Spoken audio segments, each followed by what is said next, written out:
Bonjour à tous, merci d'être avec nous pour ce webinaire dans le cadre du Club des pilotes DSN consacré à la fonction publique.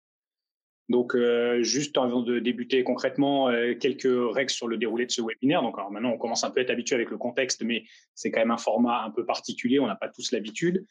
Si vous pouvez le voir sur votre écran, vous avez des onglets sur le côté, onglet chat, onglet questions. On va vous demander de participer plutôt via ces onglets-là, donc on ne donne pas la parole. L'idée, c'est que ce soit le plus fluide possible.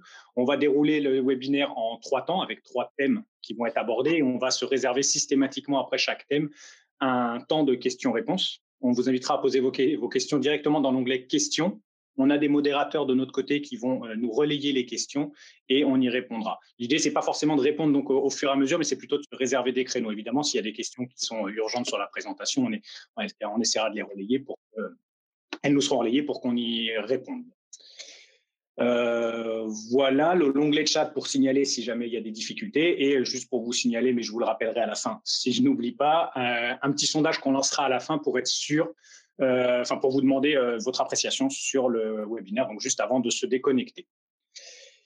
Pour commencer et introduire le propos, on va passer la parole à la DSS et à la DGAFP avant de lancer donc le déroulé de notre présentation.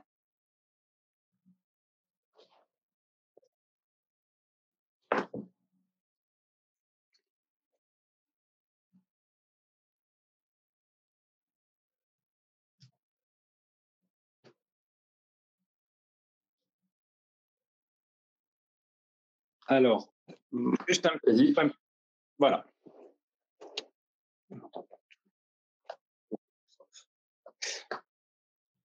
Alors, malheureusement, il semble y avoir un problème technique. On n'entend pas.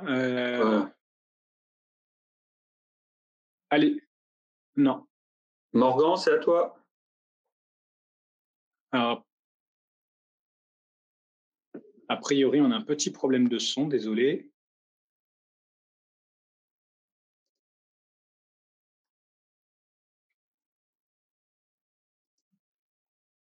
Nous n'entendons pas notre interlocuteur.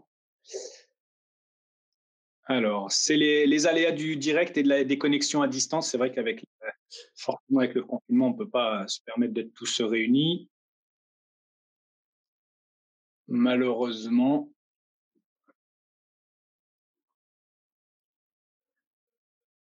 Donc, on va essayer de trouver une solution. Désolé pour ces petits réglages. Peut-être qu'on peut passer directement à la DGAFP avec Adrien Friès qui va nous éclairer de son propos. D'accord. Donc, après la présentation que vous aurez faite, Morgan Delay, sur le cadre général de la DSN, la fonction publique rejoint la DSN après le secteur privé qui lui-même est complètement déployé depuis 2017. Ainsi, s'achèvera la généralisation de la DSN en janvier 2022. Cette échéance est législative fixée par la loi ESSOC du 10 août 2018. Le décret de 2018-1048 de novembre organise la généralisation progressive sur les 3 ans, janvier 2020 à janvier 2022, et il vous sera présenté dans la suite de ce séminaire. Aujourd'hui, près de 1000 employeurs publics pour à peu près 685 000 agents sont déjà entrés en DSN. Ce sont essentiellement des employeurs de la territoriale, l'assistance publique Hôpitaux de Paris pour à lui seul 105 000 agents et quelques établissements de la fonction publique de l'État ainsi que tout le ministère de la Culture. En janvier 2021, sont attendus près de 6 000 employeurs de la fonction publique territoriale, correspondant aux communes, aux communautés de communes et les établissements communaux de plus grande taille. Sont également attendus 53 établissements publics de soins, les hôpitaux, et c'est un nombre réduit par rapport à ce qui était prévu dans le décret, suite à un aménagement spécifique qui a été élaboré avec la FPH, qui se trouve actuellement en première ligne dans la crise sanitaire et du coup avait quelques difficultés à passer en DSN de façon généralisée. De nouveaux ministères également et établissements publics de la fonction publique de l'État devront rentrer en janvier prochain dans la DSN. En tout, ça fait près d'1 million d'agents publics qui entreront en DSN en janvier 2021. Enfin, la dernière vague en janvier 2022 concerne l'ensemble des employeurs publics qui ne seraient pas encore rentrés en DSN. Ce seront donc de très nombreux employeurs territoriaux et hospitaliers de petite taille, environ 40 000 employeurs, qui devront rentrer à cette échéance dans la DSN, ainsi que les derniers employeurs de l'État.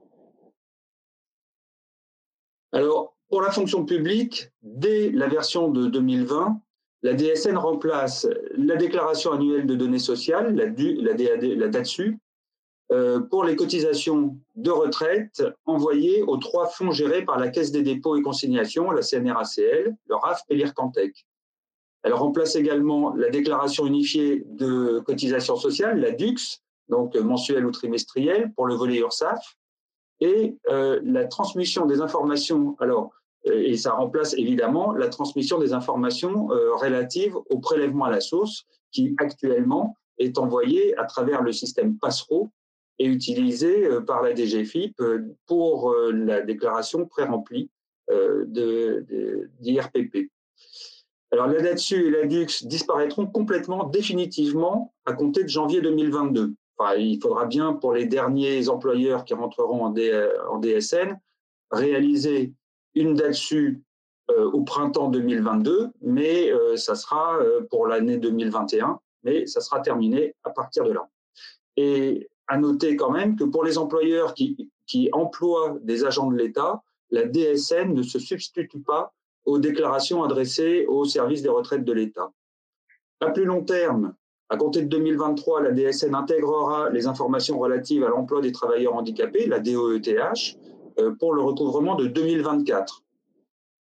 Et au moins à compter de 2023 ou un peu plus tard, les déclarations des arrêts de travail et des fins de contrat pourront se faire au fil de l'eau dans la fonction publique, comme c'est le cas actuellement dans le secteur privé.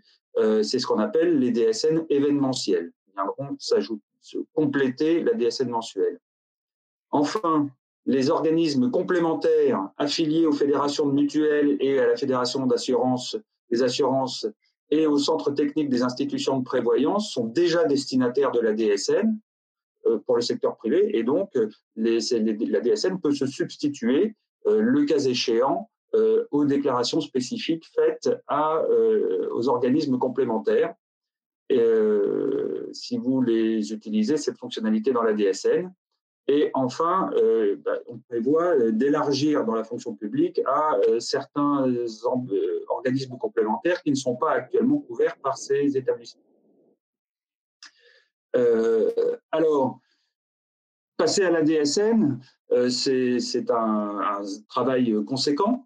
L'expérience nous montre que l'entrée en DSN est un réel projet qu'il faut anticiper et qui fait appel à des compétences à la fois RH et informatique. Ce n'est pas que l'un ou que l'autre.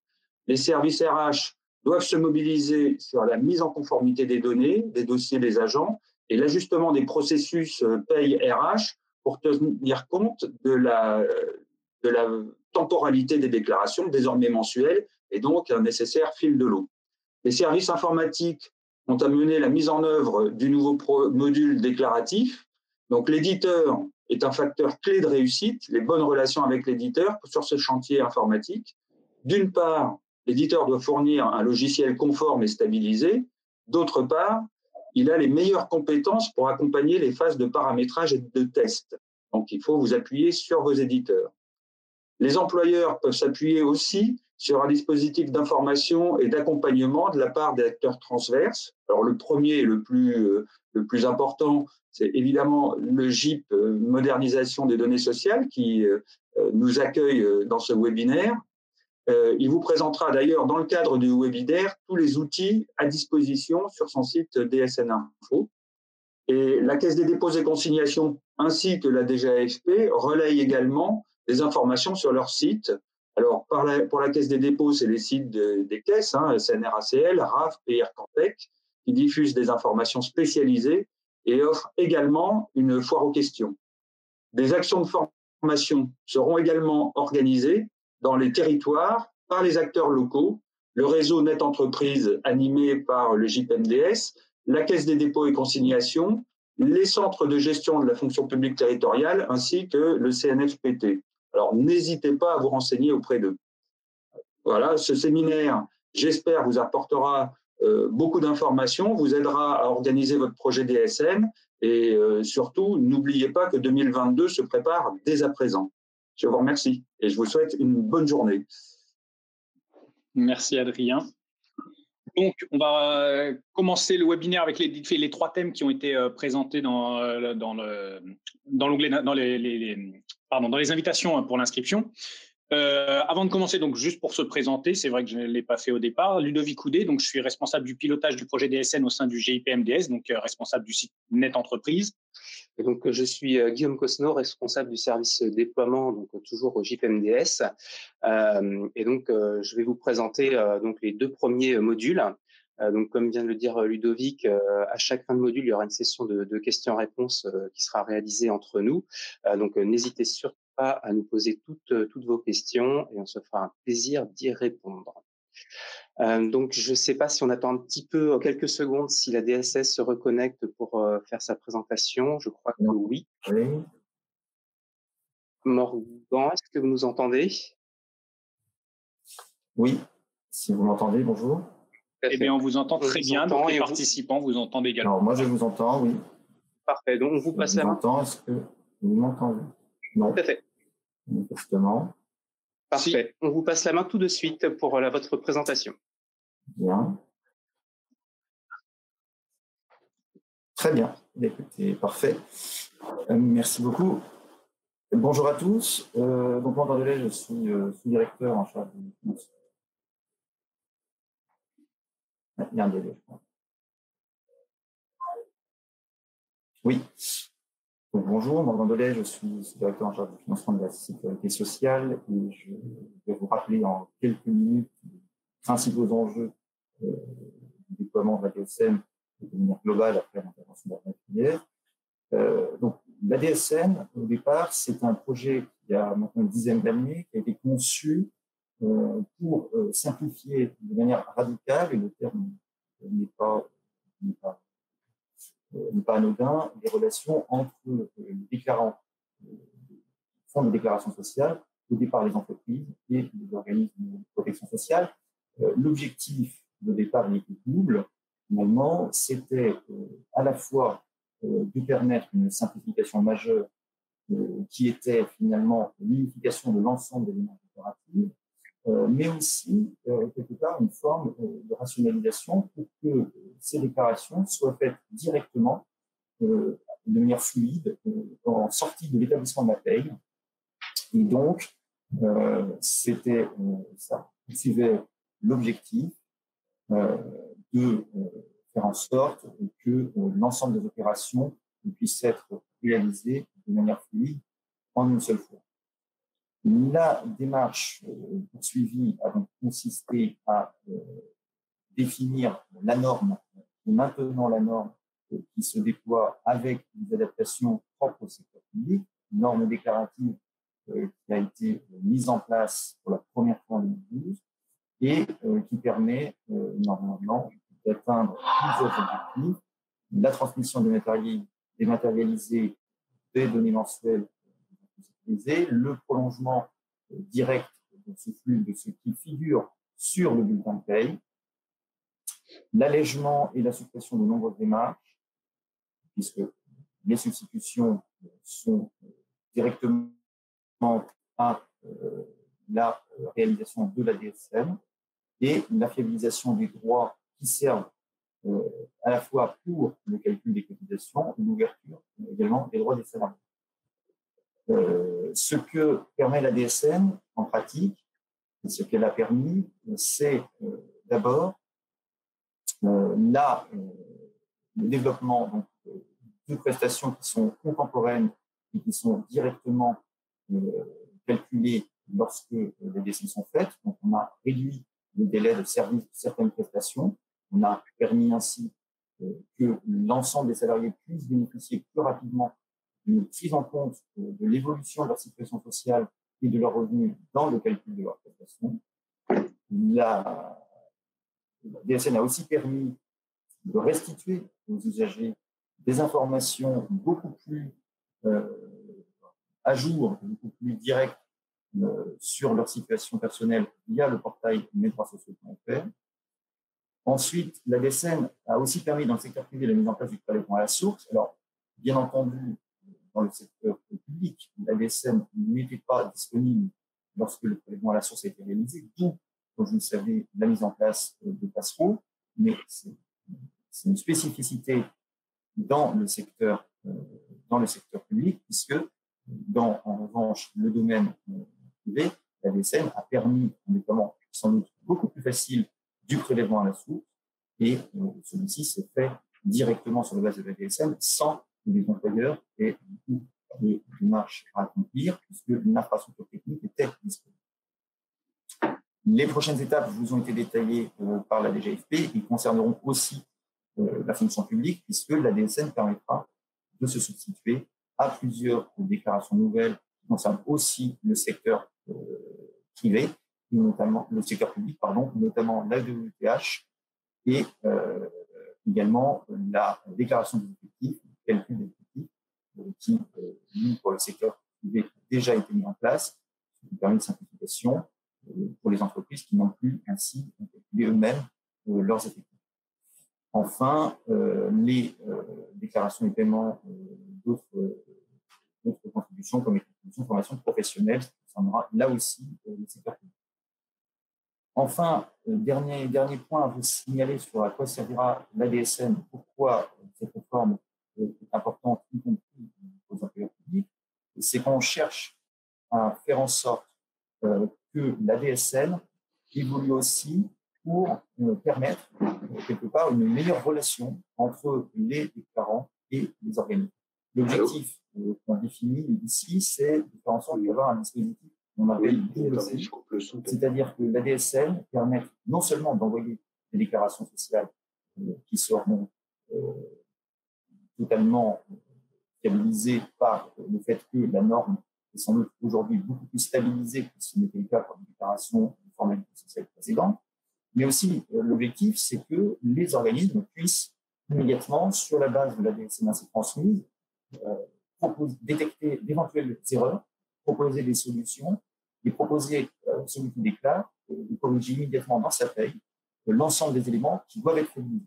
Et comme vous le savez, sur les déclarations sociales, beaucoup d'éléments peuvent poser des difficultés de calcul. On pense notamment à certaines situations sociales complexes, les taux de versement en transport qui bougent, les taux ATMP qui bougent parfois tous les ans, l'application éventuellement du bonus-malus, ça ne concernera pas le secteur public, mais sauf un peu pour le versement en transport et une partie du sujet ATMP d'ailleurs, mais ça permet, ce sont des exemples, et d'autres situations dans le secteur public pourront peut-être donner lieu à ce type de démarche de stabilisation qui sera sans doute pour l'avenir un vrai moyen de se servir de l'ADSN pour avoir une vraie plus-value aussi pour les services paye, dans la mesure où l'ADSN permettra plus facilement de détecter, corriger des erreurs et d'avoir une relation vertueuse avec les organismes auprès desquels les déclarations sont déposées. Sur la base de l'exploitation des déclarations, vont désormais pouvoir ainsi traiter beaucoup d'erreurs, beaucoup plus à la source et beaucoup plus en amont qu'aujourd'hui. Ce qui évitera des contrôles, ce qui peut éviter des situations juridiquement délicates plus tard, voire des problèmes de contestation et d'incompréhension en traitant le sujet le plus tôt possible. Donc voilà, l'objectif poursuivi par l'ensemble de la DSN.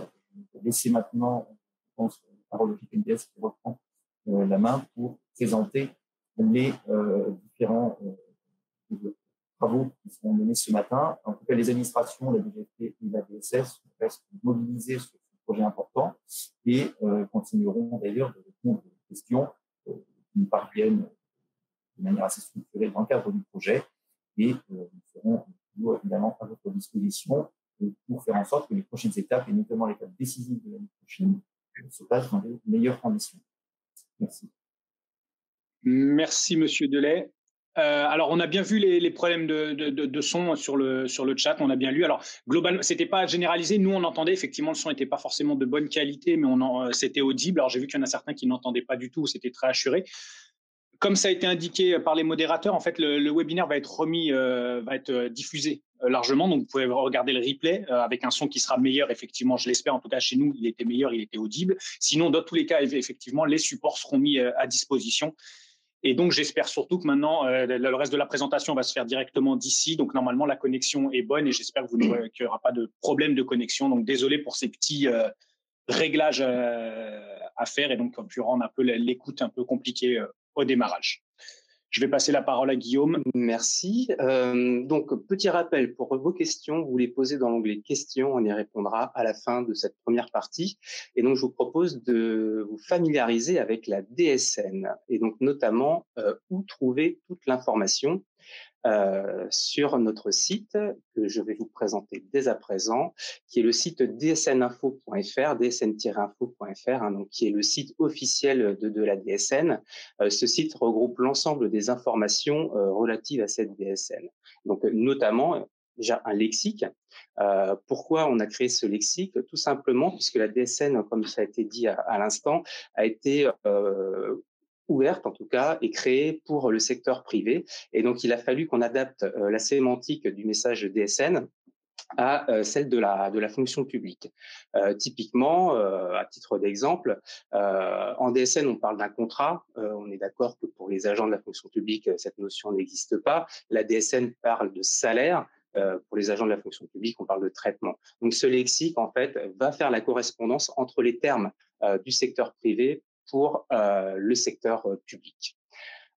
Également, ce site dsn-info.fr contient une base de connaissances, tout simplement c'est une sorte d'encyclopédie interactive qui centralise toutes les fiches consignes relatives à la DSN, ce qu'on appelle le socle commun, donc qui est commun au secteur public et à la fonction, au secteur privé et à la fonction publique, et également quelques fiches qui sont vraiment spécifiques à la fonction publique. Cette base de connaissances nécessite un abonnement. Et pour cela, donc, il faut que vous alliez créer votre espace personnel sur le site dsn-info.fr et vous abonner pour recevoir toutes les actualités et toutes les créations et mises à jour de ces fiches. Donc, c'est très important qu'il faut de créer cet espace personnel, car ça va être pour vous une mine d'informations qui va vous permettre de bien assimiler et de bien comprendre ce qu'est la DSN par rapport à la documentation que l'on vous met à disposition. Également, ce site contient un guide de démarrage simplifié donc, qui est spécifique à la fonction publique. Pour information, tous les liens qui sont précisés dans ce webinaire vont vous être également donnés par chat régulièrement. Donc, vous allez pouvoir récupérer ces liens au fur et à mesure de la présentation. Donc, je parlais donc d'un guide de démarrage spécifique à la fonction publique, donc qui va énoncer donc les grands principes de la DSN. Donc, ce qui a déjà été un petit peu dit en introduction par la DSS et la DGAFP.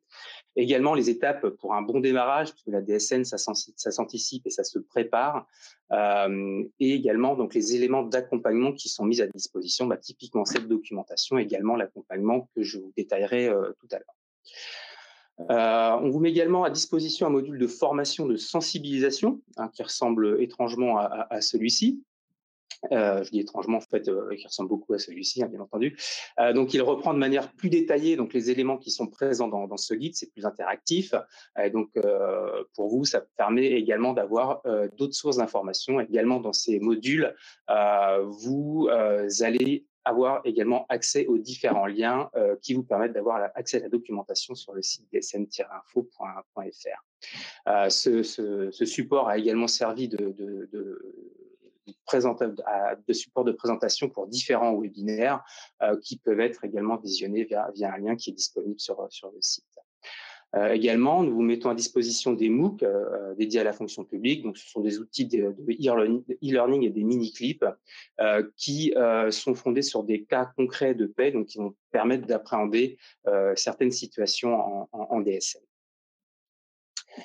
Bien entendu, la DSN, c'est aussi un message, et ce message est basé sur un cahier technique, un cahier des charges de référence, donc qui vous explique toute la sémantique de ce message. Ce cahier technique est plutôt dédié aux éditeurs, mais également à vous, également déclarants, notamment si vous avez à faire du paramétrage.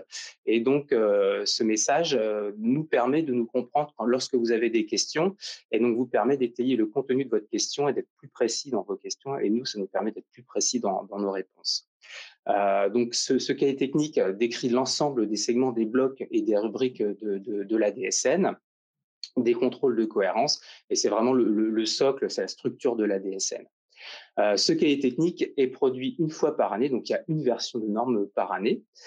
Cependant, effectivement, il y a des évolutions potentiellement réglementaires qui peuvent arriver en cours d'année, et ces évolutions sont contenues dans le journal de maintenance de la norme, qui est un complément à ce cahier technique et qui permet d'être exhaustif et d'être à jour sur ce qui se produit dans la DSN et comment les éléments doivent être déclarés en DSN vis-à-vis des différentes évolutions qui arrivent en cours d'année.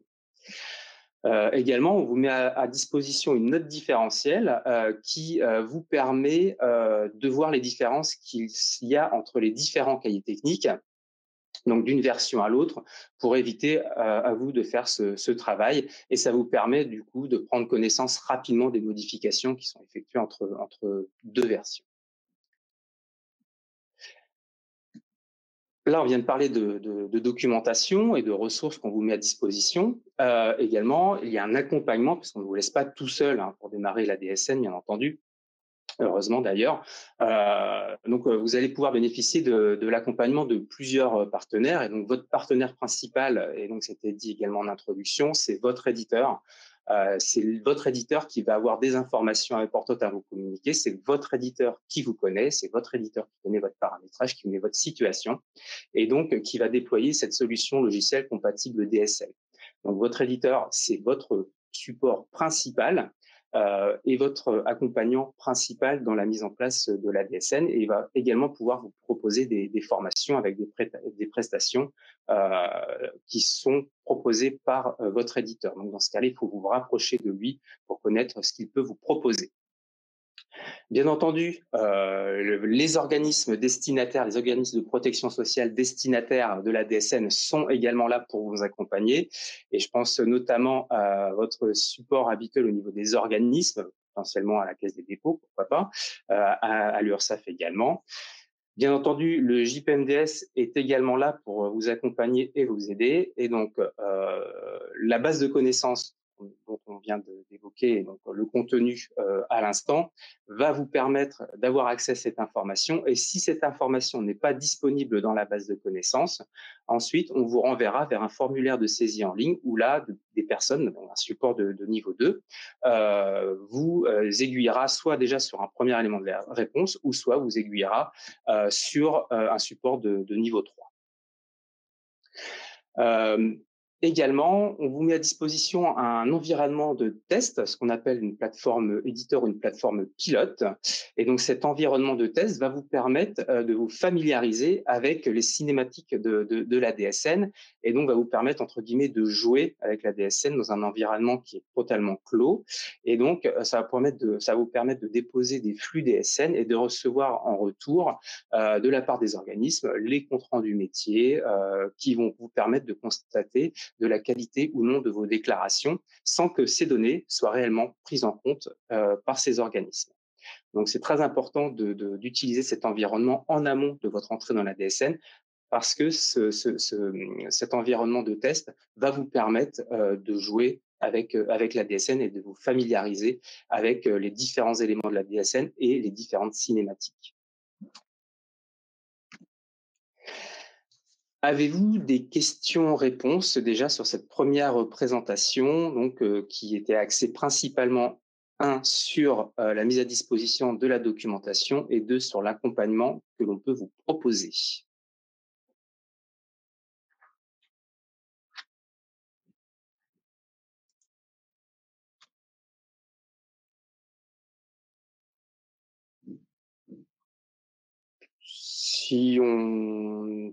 Ça veut dire que tout est clair. Donc encore une fois, on va vous mettre dans le chat les différents liens que de toute façon vous allez retrouver sur le site dsninfo.fr.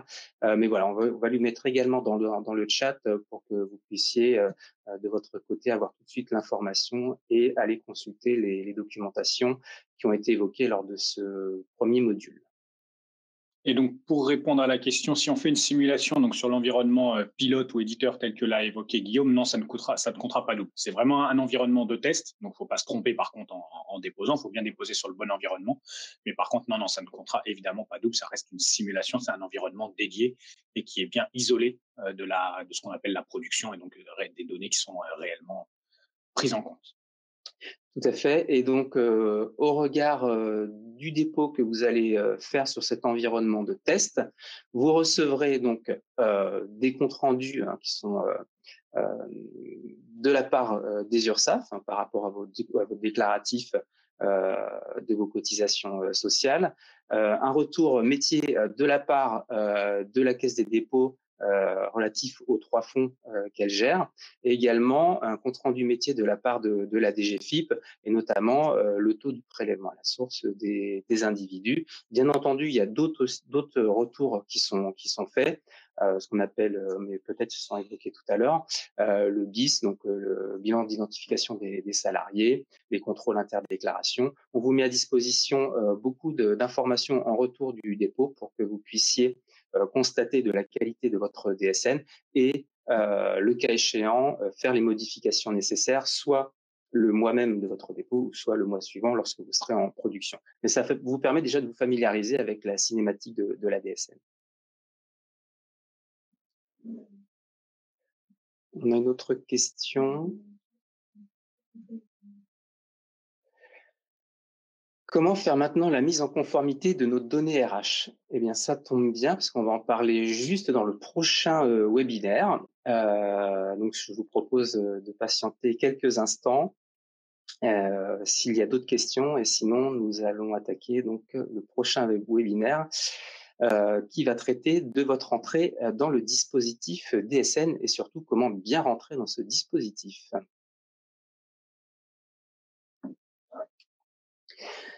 Alors, comment bien rentrer dans le dispositif DSN? Déjà, il faut rentrer à l'heure. Donc, pour rentrer à l'heure, il faut se conformer au calendrier, donc, qui a été précisé dans le décret numéro 2018-1048 du 28 novembre 2018. Et ce décret précise les différentes vagues d'entrée dans le dispositif DSN suivant la structure et l'effectif de l'employeur de la fonction publique. Donc, on ne va pas s'étaler sur la vague de 2020, qui est déjà passée, mais peut-être aller un petit peu plus en détail sur la vague de 2021 et surtout 2022. Donc, en fonction de votre volet, c'est-à-dire que soit vous êtes employeur de la fonction publique territoriale, d'État ou hospitalière, donc dans ce webinaire, je pense que nous sommes uniquement concernés par la fonction publique territoriale et hospitalière. Les critères sont définis par ce décret. On a essayé de vous le rendre plus lisible dans ce tableau qui est disponible également sur le site dsn-info.fr. Si vous ne retrouvez pas dans ces différents critères, ça veut dire que vous êtes automatiquement concerné par la vague de 2022. C'est important que vous le sachiez également. Donc, au niveau de la fonction publique territoriale, pour la vague 2022, ce sont les communes avec un effectif inférieur à 100 agents et les établissements communaux avec un effectif inférieur à 350 agents. Et pour la fonction publique hospitalière, ce sont les établissements inférieurs à 1500 agents. Donc, ça, c'est pour la vague 2022. Et donc, pour la vague 2021, qui nous concerne, on va dire, c'est quasiment demain. Donc, pour la territoriale, donc les communautés de communes, les communes supérieures à 100 agents et les établissements communaux supérieurs à 350 agents. Et pour le versant fonction publique hospitalière, les établissements ayant un effectif entre 1500 et 9000 agents. Donc ça, c'est des décrets qui précisent les vagues d'entrée, et donc normalement, vous devez vous reconnaître dans ce tableau. Si ce n'est pas le cas, n'hésitez pas à nous poser la question sur le site dsninfo.fr et nous pourrons éventuellement solliciter la DGFP pour que vous ayez la certitude de connaître la vague dans laquelle vous devez vous trouver.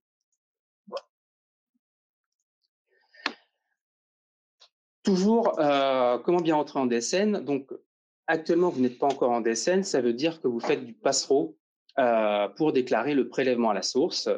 Et si vous ne le faites pas, à mon avis, ce n'est pas une bonne nouvelle pour vous. Mais en tout état de cause, normalement, vous devez être déjà dans le dispositif passereau, et donc il va falloir basculer de ce dispositif passereau vers le dispositif DSN. Première chose très importante que vous devez savoir, vous ne pouvez pas changer de vecteur déclaratif en cours d'année. Ça veut dire que vous devez entrer en DSN en début d'année. Typiquement, si vous aviez prévu de rentrer au mois de juin en DSN, ce n'est pas possible. Il faut rentrer au mois de janvier, avoir un exercice fiscal complet. On va en rentrer plus dans le détail puisqu'il y a deux situations qui peuvent se présenter. Encore une fois, la DSN, vous devez rentrer dans le dispositif DSN en début d'année et pas en cours d'année. Alors, je vous parlais, il y a deux situations.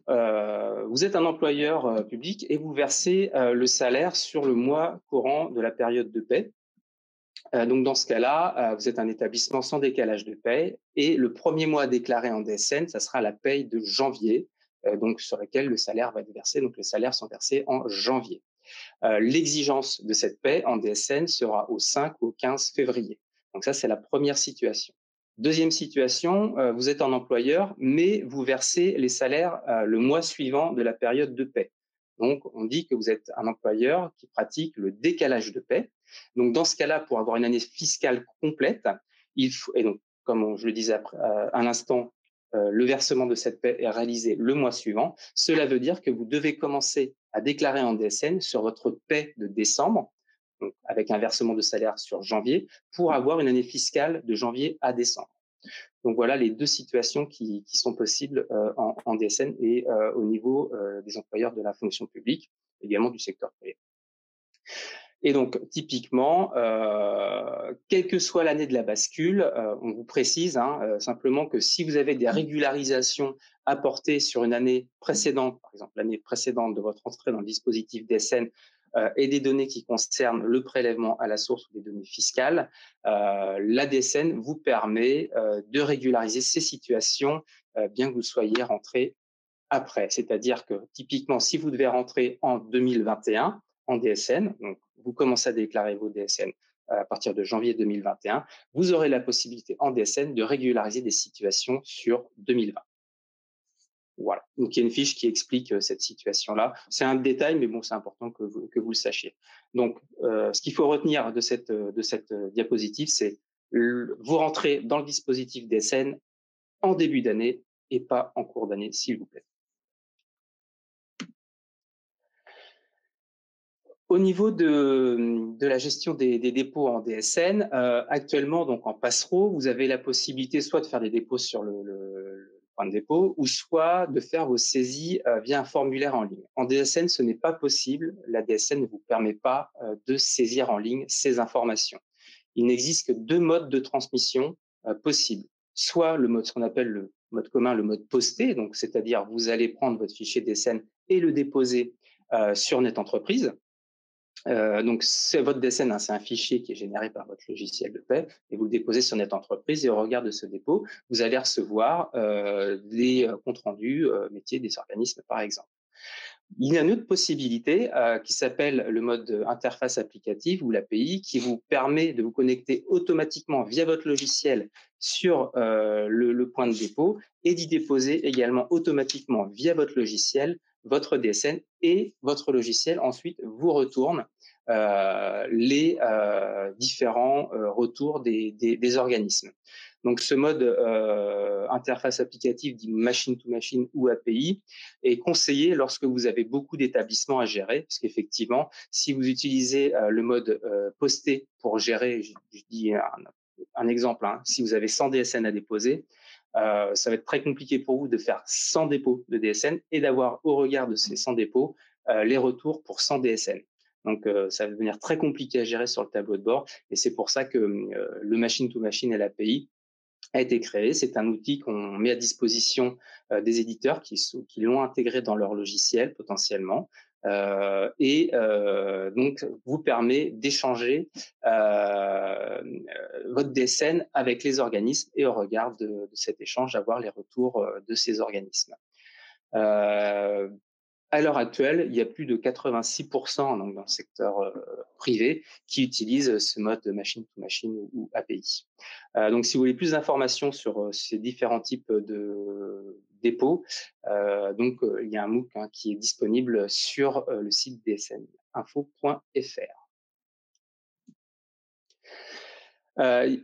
On va maintenant répondre à la question qui a été posée tout à l'heure, c'est-à-dire comment bien se préparer et se mettre en conformité au niveau RH. Déjà, et vous l'avez fait via le dispositif Passero, il faut continuer à fiabiliser les données identifiantes en DSN qui sont le NIR, donc le numéro d'inscription au répertoire, c'est le numéro de sécurité sociale de l'individu, et également le SIRET d'affectation, c'est-à-dire le SIRET qui va porter la DSN. Ça sont des données identifiantes qu'il faut absolument sécuriser pour réussir votre entrée dans le dispositif DSN.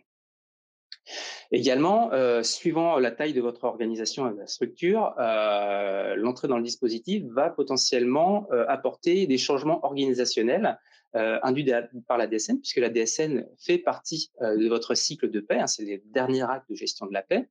Et donc, le fait que ce cycle s'enrichisse et s'étoffe avec la DSN va potentiellement changer le rythme du processus de la paix et du déclaratif.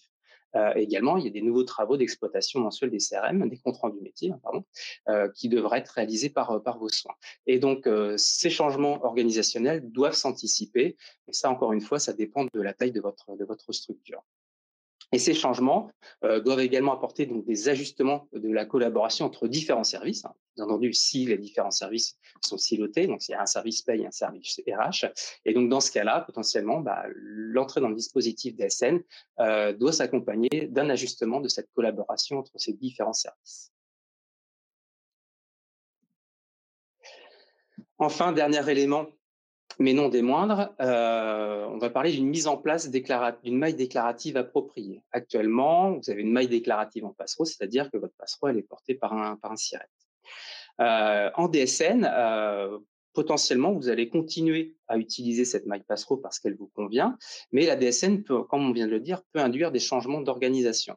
Et donc, nous, ce qu'on préconise, côté JPMDS, c'est que la déclaration DSN soit portée par un SIRET qui effectue administrativement la paye de l'agent et la paye de l'ensemble des individus qui sont portés par ce SIRET. Ce qui se passe, c'est qu'on dit que dès lors qu'il s'agit d'une responsabilité d'ensemble, c'est-à-dire qu'il y a une cohérence au niveau du déclaratif, cette maille déclarative conduit nécessairement à ce que la DSN ainsi obtenue ne contienne qu'un seul URSSAF de rattachement. Je vais prendre un exemple pour illustrer ce propos. Vous êtes une collectivité, donc vous avez un SIRET pour la mairie, et cette collectivité gère une cantine. Typiquement, la cantine, ce SIRET, c'est pas ce SIRET qui gère la paye des personnes qui sont affectées à cette cantine, mais c'est bien la mairie. Donc dans ce cas-là, en DSN, il va y avoir un SIRET, c'est le SIRET de la mairie, qui va déclarer les individus de la mairie et également les individus de la cantine. Il ne va pas y avoir deux déclarations, c'est-à-dire une DSN pour les individus de la mairie et une autre DSN pour les individus de la cantine. Ça ne fait pas sens. Donc c'est pour ça que on vous dit qu'il faut rationaliser le déclaratif, cette maille déclarative. Alors potentiellement, il n'y a aucun changement avec Passero, ce que vous faites actuellement, mais potentiellement, ça peut être aussi l'occasion de procéder à des changements d'organisation. Et l'objectif, c'est d'éviter un surdécoupage des lieux de travail, comme on vient de le faire, par exemple, avec la mairie et la cantine, qui ne sert à rien. Effectivement, on cherche à avoir une responsabilité unique. Et donc, ce qu'on appelle donc cette cohérence et cette responsabilité d'ensemble qui va conduire à l'identification de cette maille déclarative. Et si jamais il y a une différence de maille déclarative entre l'existant aujourd'hui Passero et demain la DSN, donc dans ce cas-là, il faudra vous rapprocher de votre URSSAF pour faire part de cette nouvelle cohérence déclarative, de cette nouvelle maille déclarative pour que les URSSAF, de leur côté, puissent mettre à jour leur système d'information.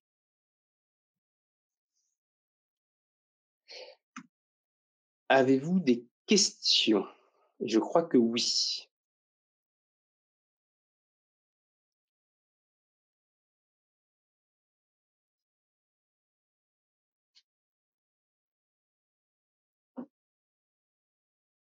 Non, alors, il me semblait que j'avais vu des questions. Alors, il y a le...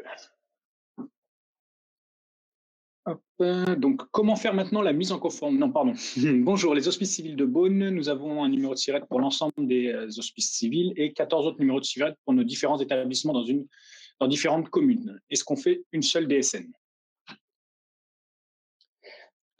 Alors,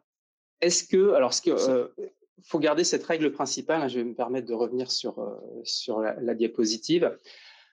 Ce qu'il faut bien comprendre, il faut jouer avec pragmatisme, c'est l'ADSN, elle est portée par l'établissement qui gère administrativement l'agent, j'ai du mal avec ce mot, et donc directement ou indirectement la paye des salaires. Est-ce que ces différentes communes procèdent à la paye des salaires de ces agents? C'est ça la grande question que vous devez vous poser. Et si oui, effectivement, dans ce cas-là, il faudra procéder à autant de DSN que de sites qui réalisent la paie des agents. C'est l'hôpital de Beaune qui gère toutes les payes.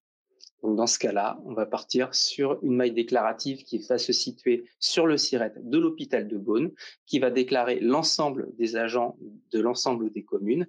Et donc dans ce cas-là, les agents qui sont rattachés à une autre commune que celle de Beaune seront identifiés en DSN par ce qu'on appelle le lieu de travail. Et donc, dans la DSN, l'agent sera porté par le SIRET de l'hospice de Beaune et sera déclaré en DSN, donc dans cette DSN, mais sera identifié comme travaillant sur la commune à côté de Beaune, par exemple. Je ne connais pas ces communes.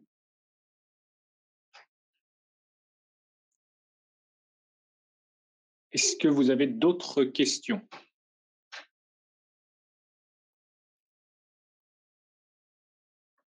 Sur ce qui vient. Merci. Donc, une seule DSN, oui, dans le cas présent, par rapport à ce que vous nous avez indiqué, c'est bien une seule DSN, effectivement. Et donc, dans ce cas-là, si, pour compléter cet exemple, si actuellement vous faites autant de DSN que de sites, autant de passereaux, pardon, que de sites, dans ce cas-là, il va falloir que vous vous rapprochiez de votre URSSAF pour lui signifier ce changement, pour que l'URSSAF, de son côté, puisse mettre à jour son système d'information et exploiter correctement les informations qui seront véhiculées par votre DSN.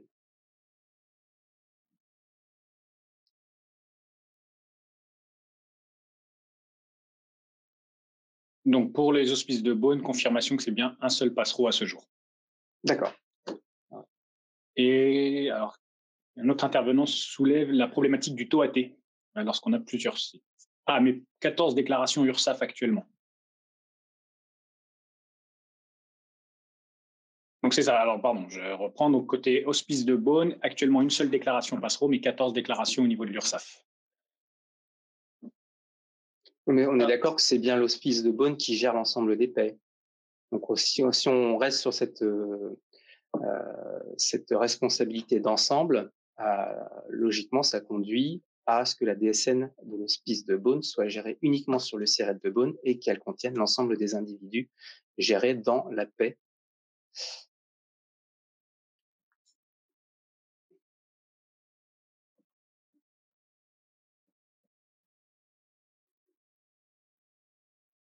Est-ce qu'il y a, en espérant que c'est répondu. Alors on a vu également que sur le chat, ça discutait sur le cas de report lié à une enquête. Donc, comme l'a indiqué Elisabeth Imbert-Bottin, la liste qui a été diffusée, notamment sur les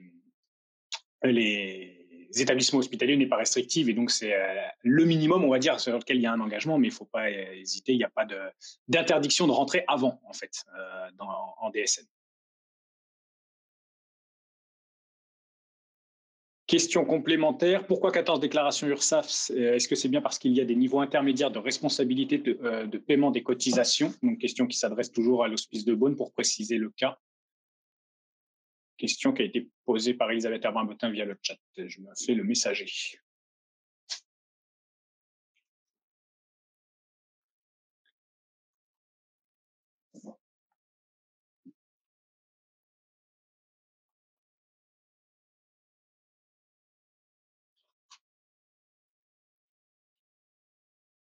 Alors, la question, pardon. Elisabeth, a priori, donc la question n'a pas été comprise. Donc, pourquoi? En fait, la question était pourquoi 14 déclarations URSSAF?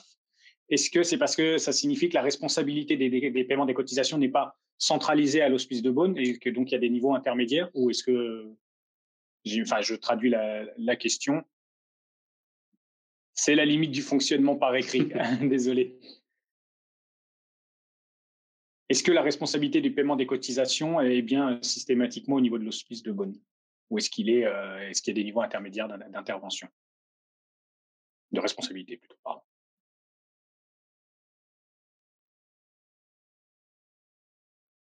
Alors, c'est centralisé, mais c'est l'URSSAF qui le demande en raison du site géographique, pas les mêmes communes. Parce que ce n'est pas les mêmes communes.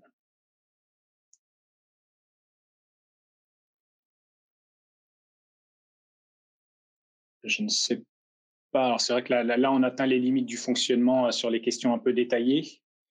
Mais vous préféreriez une seule déclaration. Effectivement, c'est plutôt ce que l'on préconise également à partir du moment où c'est le même URSSAF de rattachement. Tout à fait.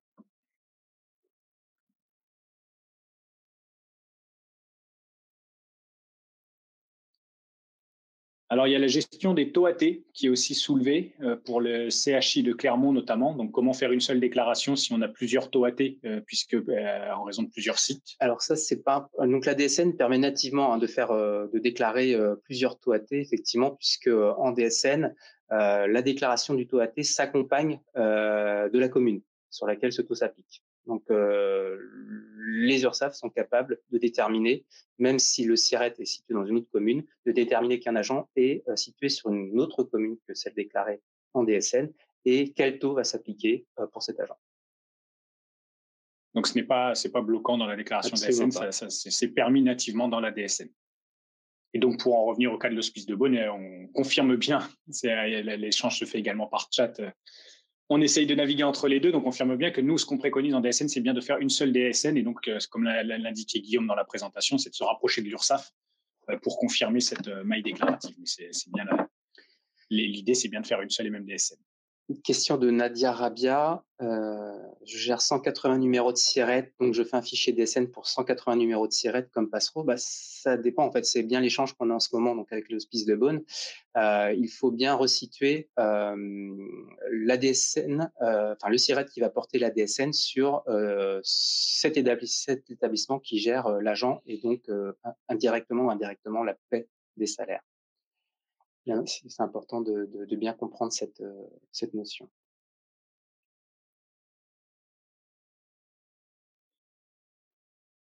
En complément, une autre nouvelle question, comment fait l'URSSAF pour différencier les bases? Donc là, elle s'appuie sur en fait, la DSN porte le lieu de travail. Là, quand on parle de SIRET, c'est le SIRET déclaratif auquel est rattaché l'ensemble de la déclaration. Mais après, pour chacun des individus et pour chacun des agents qui vont être déclarés, il y a bien le lieu de travail qui va être mentionné. Donc, il y a bien, en fait, la DSN va porter deux SIRET. Le SIRET principal de rattachement, donc celui qui gère administrativement la paye, et le SIRET lieu de travail qui va être indiqué. Donc, ce n'est pas une information qui se perd. C'est pas on regroupe tout sur un seul SIRET et on oublie les autres SIRET. C'est vraiment on fait porter sur un SIRET, mais par contre, les SIRET des lieux de travail restent systématiquement indiqués et mentionnés.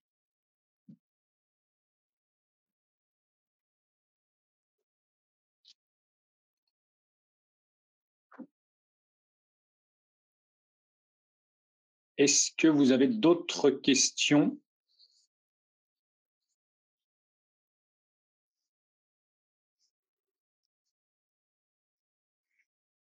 Alors, c'est la question à laquelle on a répondu. Nous avons 3 déclarations URSSAF avec 3 taux différents AT pour les CHI de Clermont de l'Oise. Donc, comment faire une seule déclaration? C'est ce qu'on indiquait. La déclaration mensuelle, la DSN, permet nativement de le faire.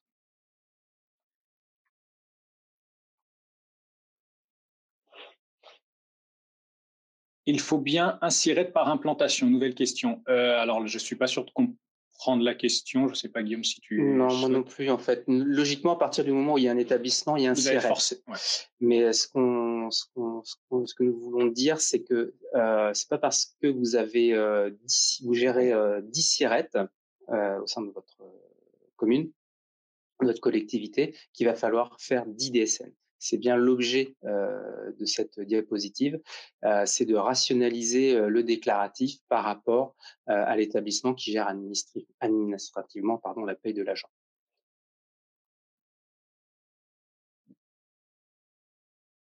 S'il n'y a pas d'autres questions, on va vous proposer de passer au thème suivant. Alors, je Je vous propose qu'on passe au thème suivant, donc OK comme pour Passero, exactement. Le prochain thème, donc comment la DSN interagit avec votre quotidien professionnel. Donc, alors déjà pour démarrer, la DSN, c'est 2 millions de déclarations par mois, portant sur 20 millions de salariés ou d'agents. Un taux de conformité de 97%. Donc, le taux de conformité, c'est juste que ça montre la bonne appropriation du modèle et de la logique DSN par les déclarants.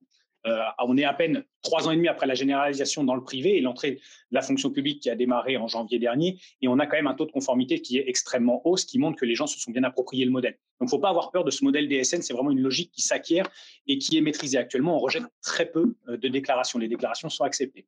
Le taux de conformité, c'est la conformité vis-à-vis du modèle.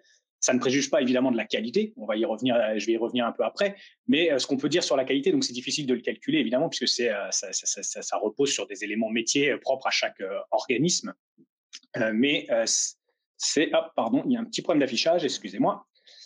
Hop là. Mais le taux de qualité, ce qu'on peut dire, c'est qu'il est dès à présent, en fait, on a constaté qu'il était meilleur que sur les procédures que la DSN remplace. Donc ça, c'est important, c'est un élément de constat, c'est qu'en fait, la DSN, c'est une déclaration, mais on s'aperçoit que le modèle est correctement approprié, mais surtout que le modèle est bon, parce qu'il permet d'améliorer et de sécuriser la qualité déclarative. Donc la DSN, c'est un système qui marche et qui marche bien. Il est basé sur un modèle solide, qui permet l'intégration de la fonction publique. On a ajouté à peine une quinzaine de données pour permettre cette intégration de la fonction publique.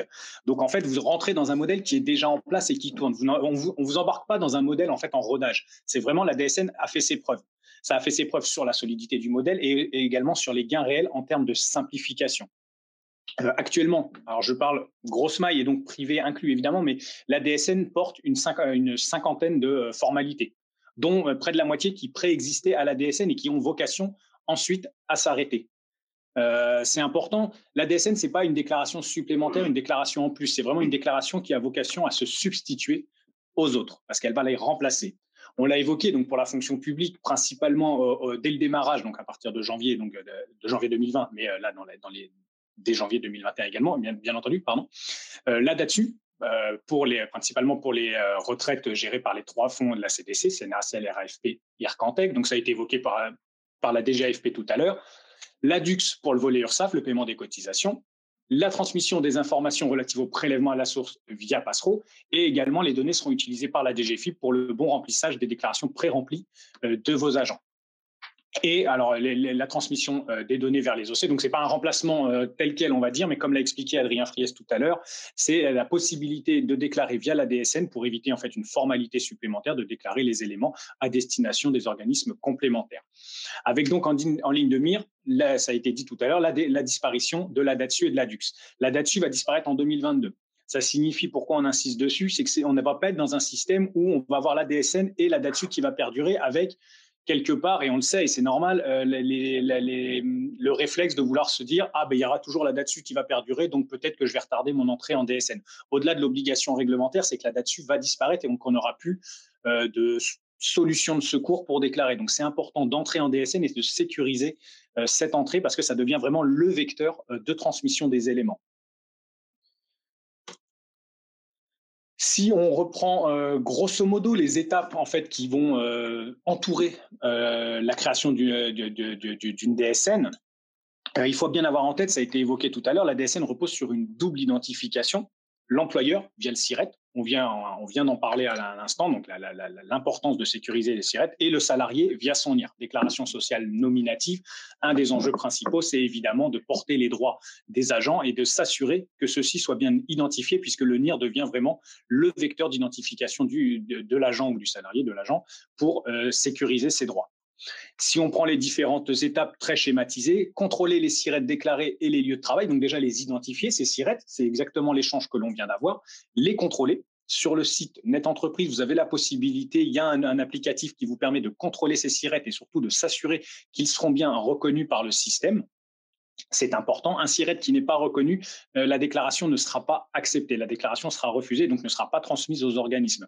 Parce que, comme je l'indiquais, le SIRET, c'est vraiment l'élément clé d'identification de l'employeur et donc c'est important qu'on soit sûr qu'il soit correctement reconnu. Donc, c'est cet outil qui permet de le vérifier et surtout qui vous guidera, le cas échéant, vers les démarches à faire auprès de l'URSSAF pour s'assurer de la bonne reconnaissance de ce SIRET. Vérifier les NIR de vos individus. Donc ça, on en a parlé, c'est s'assurer que l'identification des agents soit correcte pour être sûr que leurs droits soient bien véhiculés et soient bien chaînés correctement. Contrôler les fichiers avec DSNVAL et DSNFPOC, c'est les outils qui sont mis à disposition. DSNVAL, c'est un outil qui va permettre de tester localement ou directement dans votre logiciel. La plupart des éditeurs proposent de l'intégrer directement dans le logiciel et qui va s'assurer avant même le dépôt auprès de NetEntreprise de s'assurer que le fichier est conforme à la norme DSN.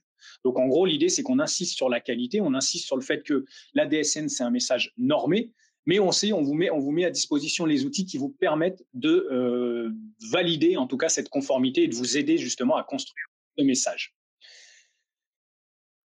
Consulter les CRM financiers et CRM nominatifs. Donc ça, c'est la dernière étape dans l'idée, c'est de se dire en fait les éléments sont transmis, Guillaume l'a évoqué tout à l'heure, sont transmis à tous les partenaires. Les partenaires, les organismes en retour vous remontent des comptes rendus métiers. L'idée, c'est qu'ils vous signalent une fois que les traitements métiers ont été faits au niveau de chacun des organismes, transmission unique via la DSN et remontée unique pour vous dire, enfin remontée unique, non, plusieurs remontées, mais uniquement via le canal DSN pour vous indiquer la bonne prise en compte des éléments et, le cas échéant, éventuellement les anomalies qu'ils ont pu détecter et qu'ils seraient à corriger. Une information qu'on a mis un peu en transverse, c'est informer les individus, informer vos agents. Donc ça, c'est important au moment du passage en DSN, c'est une obligation d'informer vos agents. Sur DSN Info, que Guillaume a très largement présenté tout à l'heure, il y a également une fiche d'information agent, donc un modèle de fiche qui peut être tout à fait utilisé pour cette bonne information. Pardon. Alors, la DSN, c'est une transmission unique, mensuelle et dématérialisée des données issues de la paye. C'est une photo fin de mois de la paye. Donc, les données qui sont transmises en DSN sont le reflet de la situation d'un salarié au moment où la paye a tourné. La DSN a vraiment été construite comme ça. C'est vraiment la dernière étape de la paye. On s'est basé sur les données de la paye pour construire le message DSN. L'idée, c'est vraiment de s'appuyer dessus et de ne pas de vous redemander d'autres informations qui ne seraient pas utiles dans la paye.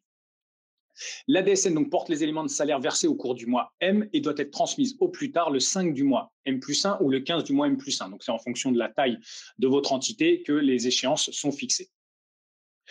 Globalement, l'idée, c'est que la paye tourne. À la fin de la paye, vous émettez le fichier DSN et il est déposé. S'il y a des corrections qui sont faites en paye, ça peut arriver. Dans ce cas-là, vous avez la possibilité d'annuler ou de remplacer la déclaration tant qu'on n'a pas dépassé l'échéance. L'idée, c'est de se dire, si vous faites tourner la paye, il peut y avoir des corrections, vous refaites de nouveau tourner la paye le cas échéant. Dans ce cas-là, le fichier DSN qui doit être le reflet de la paye est réémis et déposé en annulé-remplace au niveau du système. Une fois que l'échéance est passée, donc le 5 ou le 15 du mois M+1, on considère par contre que cette fois la paye a tourné définitivement et qu'elle ne sera pas remise en cause et donc le fichier est définitivement validé. Si des corrections sont apportées, elles seront faites dans la paye du mois suivant et donc portées dans la déclaration du mois suivant. C'est très important, j'insiste sur cette logique mensuelle parce qu'en fait, globalement, si je schématise, une fois que vous avez compris cette logique et que vous avez bien appréhendé la logique mensuelle de correction des éléments et de rectification éventuellement des éléments le mois suivant, vous avez compris la DSN. Le principe de la DSN, c'est vraiment ça, c'est qu'on dépose la déclaration qui doit être le reflet de la paye. Correction en paye, éventuellement, on a toujours la possibilité de déposer une annulaire en place. Mais une fois qu'on considère que la paye a tourné et que c'est validé, c'est le mois suivant que l'on peut apporter des corrections ou des rectifications ou des régularisations. Donc, c'est important, vous avez toujours cette possibilité derrière, au moins le mois, et c'est même pas une possibilité, c'est même, je dirais, une obligation, c'est la logique DSN de régulariser les éléments qui le nécessitent. Une fois que la déclaration est déposée, elle est traitée par le système. Schématiquement, il y a deux types de contrôles qui peuvent être levés. Des contrôles bloquants. Dans ce cas-là, très clairement, la déclaration est rejetée. Et si elle est rejetée, elle n'est pas transmise aux différents organismes. Et donc, vous avez l'obligation de redéposer une déclaration corrigée qui sera, elle, traitée et transmise aux partenaires.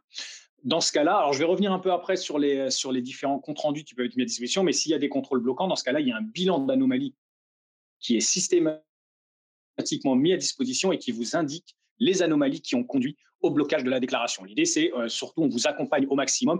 On ne vous laisse pas juste en vous disant la déclaration a été rejetée, elle n'est pas conforme et refaites-la. C'est vraiment, on vous dit point par point les points qui n'ont pas été conformes. Il existe aussi un certain nombre de contrôles non bloquants. Donc, par définition, ils ne bloquent pas l'acceptation de la déclaration et la transmission aux partenaires. Ces contrôles peuvent être corrigées. Donc, soit en annuler en place si la correction nécessite une action immédiate, soit, et c'est plutôt la logique DSN, dans la déclaration du mois suivant. Mais c'est bien important d'avoir en tête, contrôle bloquant, la déclaration, elle est rejetée, elle n'est pas transmise aux organismes. Contrôle non bloquant, c'est plus des signalements, on vous signale des éventuelles erreurs. Mais par contre, la déclaration est bien traitée, elle est bien transmise à l'ensemble des partenaires. Si on schématise le beau schéma, donc le déclarant, c'est vous, avec le sourire parce que vous êtes content de rentrer en DSN. Vous faites tourner la paye tous les mois. En sortie de paye, on produit le fichier DSN. Première étape, on le teste avec l'outil DSN Val. On corrige si jamais il y a des erreurs. Il peut y avoir. Là, c'est vraiment le DSN Val, c'est la conformité au modèle de message. Donc, c'est juste, on s'assure, on ne va pas aller vérifier la qualité des données au sens, le contenu de chacune des données, mais on s'assure que le message est conforme et cohérent. On fait ce contrôle-là, donc en local ou directement dans le logiciel. La plupart des logiciels offrent la possibilité que ce soit directement intégré dedans, et donc c'est presque transparent dans ce cas-là. C'est au moment où le fichier DSN est produit qu'il est également testé. Ensuite, une fois que le fichier est conforme, on le dépose sur le portail Net Entreprise ou msa.fr. Donc ça, c'est ce que Guillaume décrivait tout à l'heure. C'est soit directement en se connectant, donc en mode upload, on le dépose à la main, soit en API, et donc le dépôt se fait automatiquement par le logiciel de paye et envoyé automatiquement par le logiciel de paye. Une fois accepté par le système, la déclaration, les éléments contenus dans la déclaration sont transmis aux différents organismes, URSSAF, les fonds de la Caisse des dépôts, gérés par la Caisse des dépôts, la DGFiP et tous les autres organismes qui vont traiter la déclaration à leur niveau. Donc là, c'est des traitements vraiment métiers. Et vous remontez les comptes rendus métiers, ce qu'on appelle les CRM, et qui vont être remontés sur le tableau de bord. Donc, ils vont tous être centralisés sur le tableau de bord où vous êtes remontés automatiquement en API dans votre logiciel si jamais vous avez utilisé le mode API.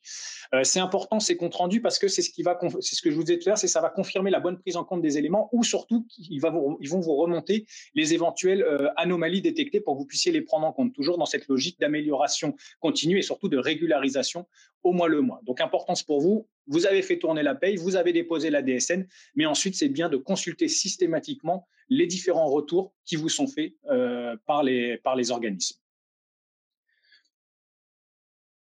Hop.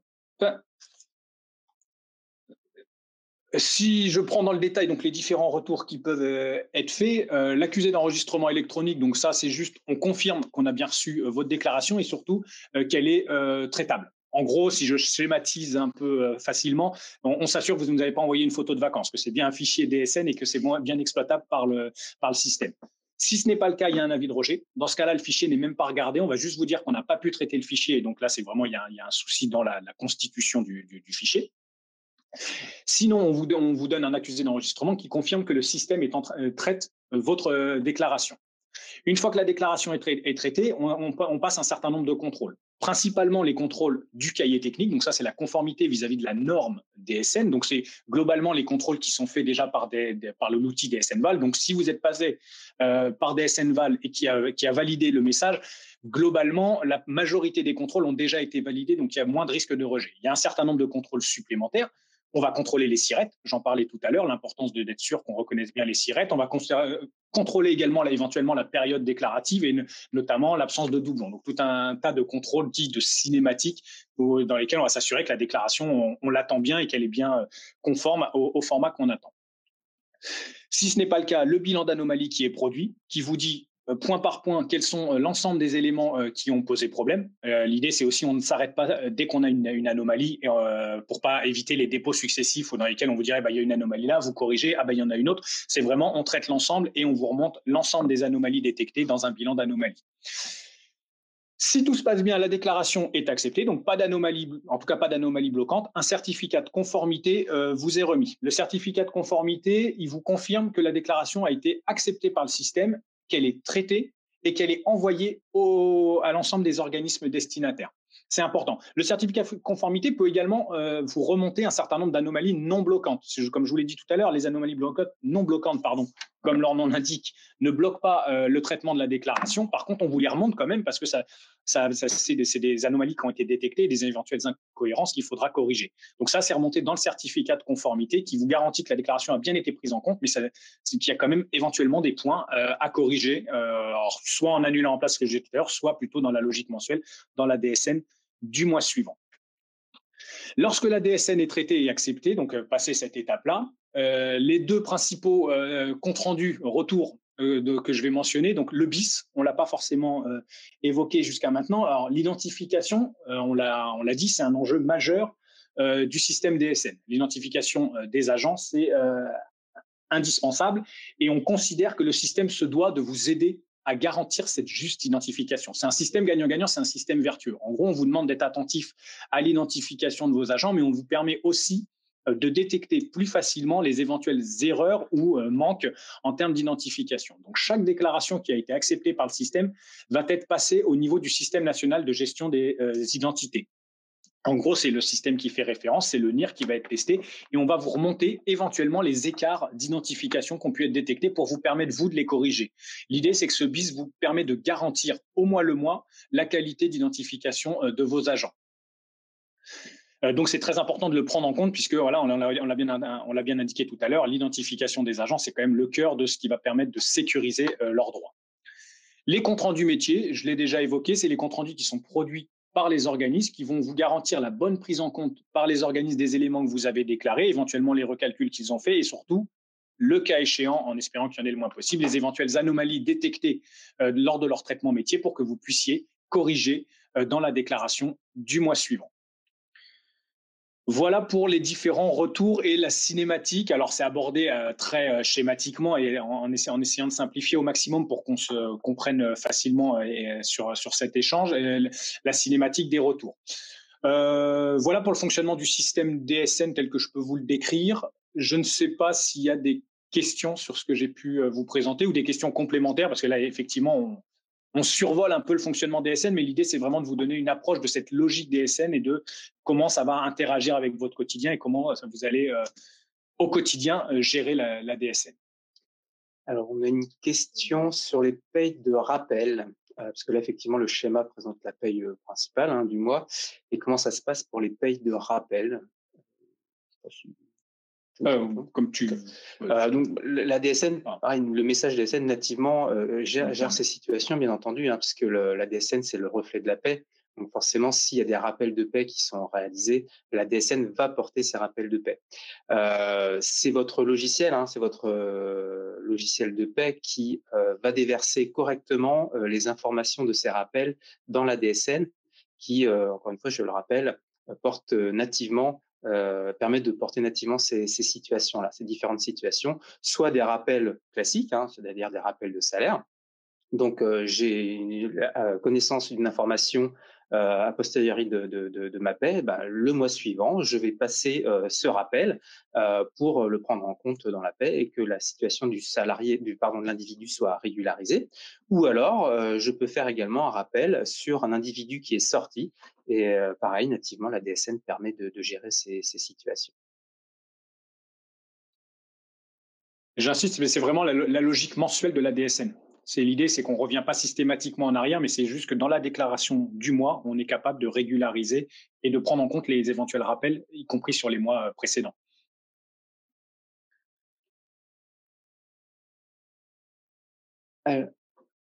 Faut-il prévenir l'URSSAF et les différents organismes que l'établissement est passé en DSN? Non, l'entrée en DSN se fait de toute façon. L'URSSAF va être destinataire des éléments et donc de fait va être prévenu de la va recevoir les DSN. Donc il n'y a pas d'action particulière à faire. Alors je vois une autre question. Erreur bloquante égale uniquement rejet de la déclaration de l'agent en erreur ou rejet de la totalité de la déclaration de l'établissement. Erreur bloquante, c'est bien déclaration de l'ensemble de la déclaration. Ça, c'est important. Donc, une erreur bloquante, même si elle porte sur un seul agent, on rejette l'ensemble de la déclaration. La déclaration, elle est systématiquement traitée globalement, en fait. Concernant les régularisations, toujours, si c'est fait sur un exercice précédent, bien sûr, ça ne pose aucun problème. La DSN permet de gérer ces situations-là. Par exemple, rappel de fait en janvier qui concerne l'année précédente, et sur la période de janvier, vous allez rappeler les éléments relatifs à l'année précédente. Ça ne posera aucun problème.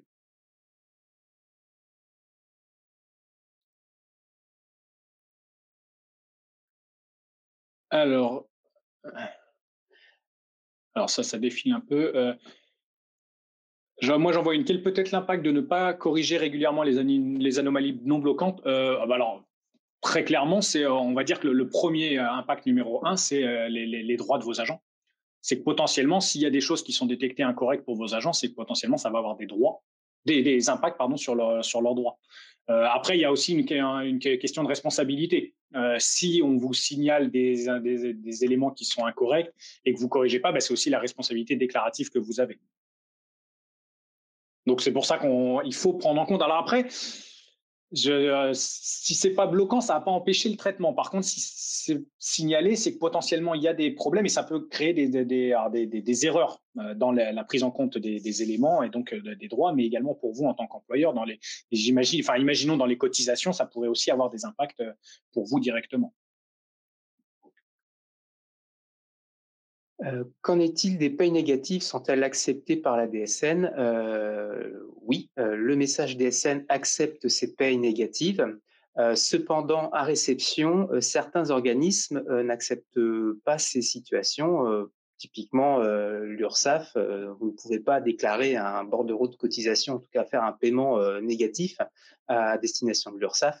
Dans ce cas-là, il faut s'organiser et payer par compensation potentiellement sur les mois qui vont suivre. Idem pour la DGFiP.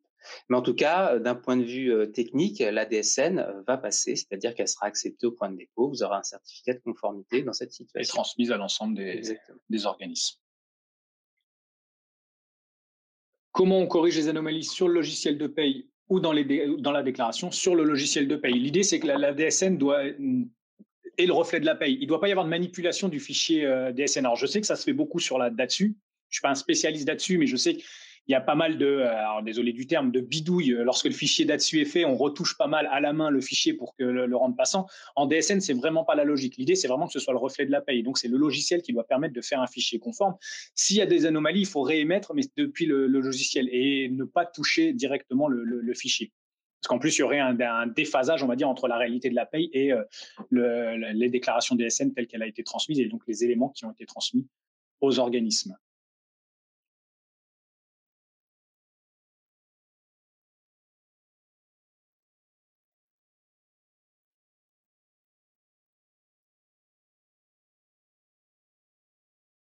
Alors, les questions. Vous stipulez qu'en 2022, il n'y aura plus de DATSU, mais pour une collectivité qui opte pour le passage à la DSN au 1er janvier 2022, il y aura bien une DATSU 2021, début 2022. La réponse est oui, effectivement. La dernière campagne DATSU, ce sera bien celle de janvier 2022, tout à fait. Autre question. Qu'en est-il des rappels avec changement de statut sur un mois précédent? Exemple, mise en stage d'un contractuel en paye de novembre avec effet au 1er septembre, ce qui induit changement de caisse de retraite, par exemple. Alors, Guillaume, tu es plus spécialiste que moi, mais c'est un peu la même réponse. En fait, c'est que nativement, le message DSN permet, via des blocs changements, de mentionner ces changements. Ça vous donne l'opportunité de le faire en mettant les bonnes périodes de rattachement. Et donc, éventuellement, en corrigeant lorsque ça portait sur des périodes antérieures. Et il y a vraiment cette gestion des périodes qui est bien portée par la DSN et qui vous permet rétroactivement de corriger ou de rectifier les éléments.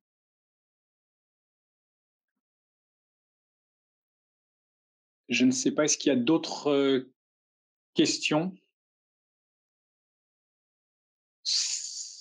J'espère qu'on a répondu. On va vous proposer la vidéo, une petite vidéo. Alors, elle est assez courte. C'est un témoignage d'un déclarant qui est passé en DSN justement en janvier dernier et qui va nous donner son expérience.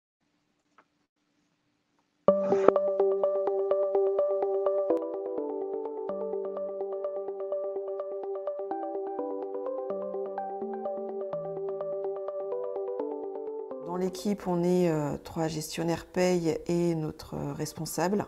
Et en termes de DSN, donc, il n'y a eu qu'une seule personne qui a fait tout ce qui est configuration et envoi.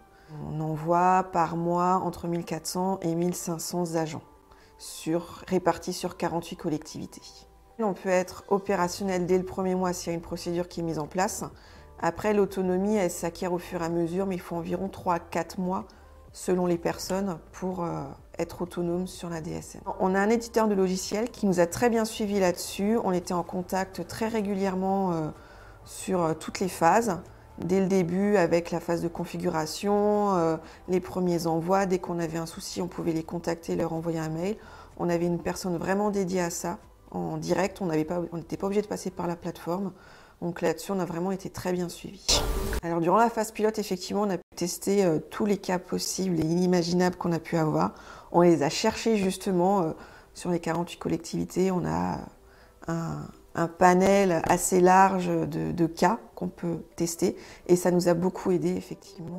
On était avec les organismes partenaires en fiche navette avec la CNRACL et l'IRCantec puisqu'on n'avait pas le retour des CRM encore à l'époque et qui nous ont bien aidés justement à faire une bonne configuration et à ne plus avoir d'erreurs par la suite.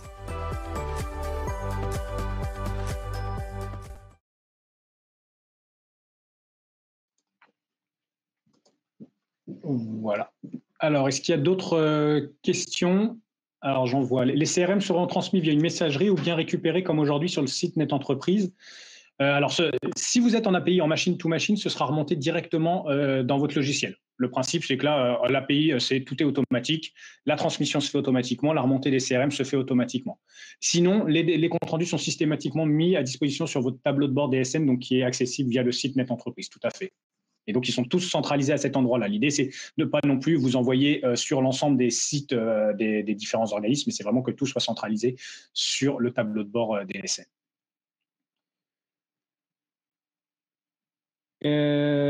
Comment peut-on déclarer deux statuts différents sur le même mois de paye? Pareil, en fait, il y a la possibilité avec ce qu'on appelle les blocs changements de déclarer des changements qui interviennent, y compris en cours de mois, avec les bonnes dates de rattachement et donc la date à laquelle le changement est intervenu. C'est natif au niveau du message DSN. Est-ce qu'il y a d'autres questions? Alors, une question sur les payes. Alors, parce que les informations arrivent souvent tardivement, pardon.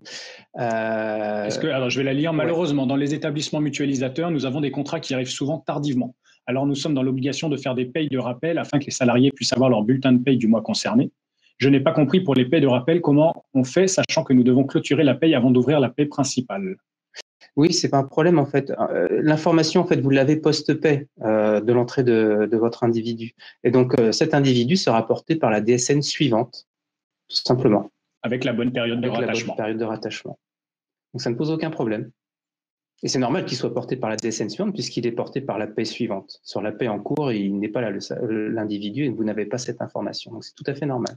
Il y aura des régularisations à faire, certainement, bien entendu. Mais voilà, ça sera fait dans la DSN suivante lorsque vous aurez cette information et qui sera traitée dans la paie.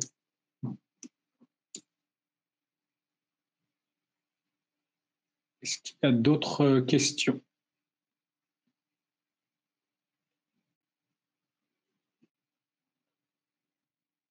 Est-ce que la DSN se substitue à la déclaration URSSAF mensuelle? La DSN se substitue à la DUC URSSAF. Si c'est ça la question, oui. Ça remplace bien la DUC URSSAF. Mais alors, je ne sais pas si c'est ça la question. Je pense que c'est ça la question. Et de toute façon, à partir du moment où vous allez déposer votre DSN et qu'elle sera transmise à l'URSSAF, les informations que vous avez véhiculées via votre DSN, via le bordereau qui est dans la DSN, ces informations remonteront sur votre portail URSSAF et vous n'aurez pas la possibilité de modifier ces informations sur le portail. Si vous voulez modifier les informations, il faudra faire soit, si la date d'échéance n'est pas passée, une annulaire en place de votre DSN pour corriger la situation, ou alors faire des régularisations le mois suivant.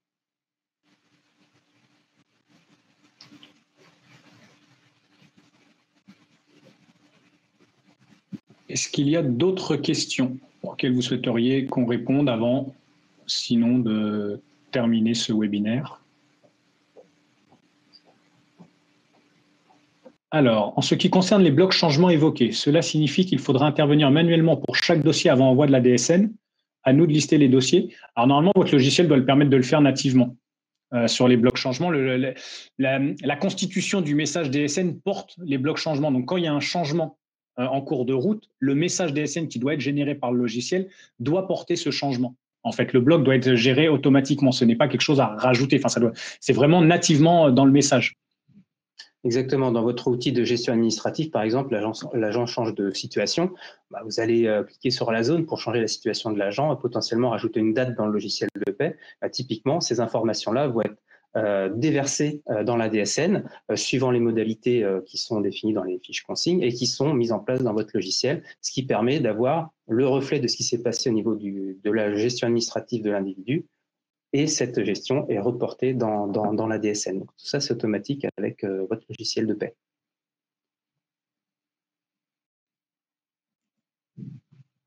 Est-ce qu'il y a d'autres questions?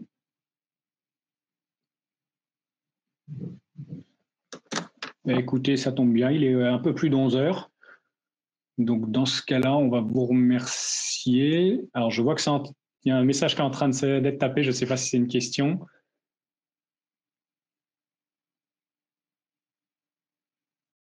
Bon.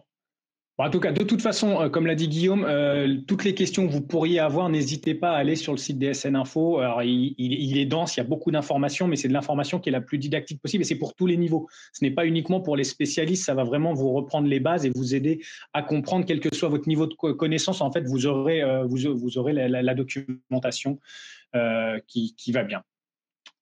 Avant de terminer donc et de vous remercier, on va lancer un petit sondage donc dans l'onglet sondage sur la droite de votre écran. Si vous pouvez juste y répondre avant de vous déconnecter, et on va surtout vous remercier pour avoir assisté à ce webinaire en espérant avoir été le plus clair. On a eu quelques problèmes techniques au démarrage, c'était pas évident, mais merci d'être resté et on espère vraiment que ça vous a été utile et on vous remercie. Merci à vous et on vous souhaite une très bonne journée. Bonne journée.